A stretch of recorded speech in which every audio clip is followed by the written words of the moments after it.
Hi coders, ఇది Python string సిరీస్లో second problem. ఈ ప్రాబ్లం వచ్చేసి write a program to print a palindrome.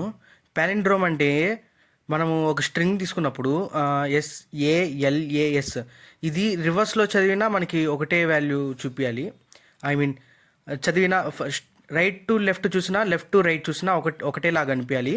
So వాటిని మనం ప్యాలిండ్రోమ్ అంటాము. సో దీన్ని మనం ఒకసారి చూద్దాము. ఎక్స్ప్లెయిన్ చేస్తాను, ఒకసారి చూడండి. స్ట్రింగ్ ఈక్వల్స్ టు స్లాష్ అని ఇచ్చున్నాను. Temp is equals to empty string ఇచ్చిస్తున్నాను, దాంట్లోకి క్యారెక్టర్స్ని యాడ్ చేయడానికి. For I in range of -1 comma minus length of string +1.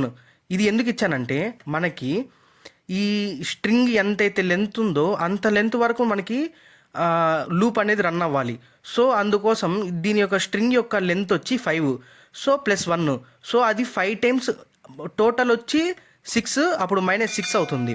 So మనకి లూప్ రన్ అయ్యేది 5 టైమ్స్. సో అందుకోసం మనం -6 అని తీసుకోవాలి, లేకపోతే మనం -5 అని తీసుకుంటే అది ఇండెక్స్ ఎర్రర్ చూపిస్తుంది. సో అందుకోసం నేను 6 అని తీసుకున్నాను.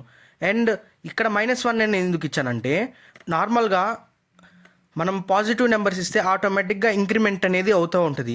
కాకపోతే డిక్రిమెంట్ అనేది మనం ఇక్కడ ఇవ్వాలి, లేకపోతే అది ఇంక్రిమెంట్ లెక్కనే తీసుకుంటుంది. సో అందుకోసం -1 అని ఇచ్చున్నాను. ఫస్ట్ ఏమవుద్దంటే ఇక్కడ -1 వస్తుంది. -1 అంటే లాస్ట్ ఉన్న వాల్యూ. సెకండ్ ఇటరేషన్లో 2 అవుద్ది. ఆ 2 అంటే అక్కడ ఏ అనే వాల్యూ వస్తుంది. సేమ్ అదేవిధంగా -3 అయినప్పుడు ఎల్ అనే వాల్యూ, -4 అయినప్పుడు ఏ అనే వాల్యూ, -5 అన్నప్పుడు ఎస్ అనే వాల్యూ. ఆ వాల్యూస్ అన్నీ ఒక్కొక్క ఇటరేషన్లో ఒక్కొక్కసారి టెంప్ అనే వేరియబుల్లోకి మనకి స్టోర్ అయిపోతాయి. And finally if equals to temp equals to string. ఒకవేళ మనకి టెంప్లో యాడ్ అయిన వాల్యూస్ అన్నీ స్ట్రింగ్ కానీ ఈక్వల్ అయితే అది the given string is a palindrome అని ప్రింట్ చేస్తుంది. లేకపోతే the given string is not a palindrome అని ప్రింట్ చేస్తుంది. ఒకసారి చెక్ చేసి చూద్దాం. చూసారా ఇక్కడ slash the given string is a palindrome అని ప్రింట్ అయింది. సపోజ్ ఒకసారి నేను వేరే వాల్యూ ఇచ్చి చూస్తాను. క్యారెక్టర్ డి అని ఇచ్చున్నాను, ఒకసారి రన్ చేస్తాను.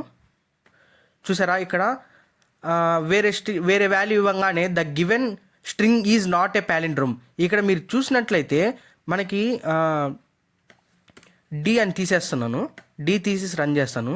ఇప్పుడు ఈ వర్డ్ చూసుకుంటే రైట్ నుంచి లెఫ్ట్కి చూసినా, లెఫ్ట్ నుంచి రైట్కి చూసినా ఒకటేలాగా కనిపిస్తుంది.